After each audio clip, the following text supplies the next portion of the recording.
Hello everyone, সবাই কেমন আছো? আশা করি সবাই খুব ভালো আছো। দেখো, আজকে আমি তোমাদের সাথে শেয়ার করব এই গরমে শরীর ঠান্ডা রাখার মতো একটা শরবত। দেখো, আমি এখানে আজকে বানাচ্ছি আম পোড়ার শরবত। আম পোড়ার শরবত বানানো খুবই ইজি। প্রথমে আমি দুটো আমকে ভালো করে ধুয়ে আম দুটোকে পোড়াতে দিয়েছি। দেখো, গ্যাসে আম দুটো আমার পোড়ানো হয়ে গেছে।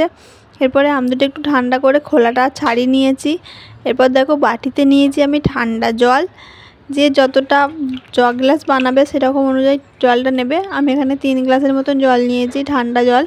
এরপর খুব ভালো করে আমটা জলের মধ্যে চটকে আটিগুলো বাদ দিয়ে দিয়েছি। দেখো, আমটা কিন্তু আমার পুরো ভালো করে চটকানো হয়ে গেছে। এরপরে এর মধ্যে দিয়ে দিলাম পরিমাণ মতো চিনি, আর দিলাম পরিমাণ মতো বিট লবণ,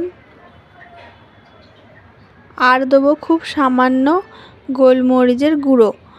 এরপর খুব ভালো করে এটাকে ঘেঁটে নিতে হবে। চিনিটা যতক্ষণ না গুলে যায় ততক্ষণ পর্যন্ত।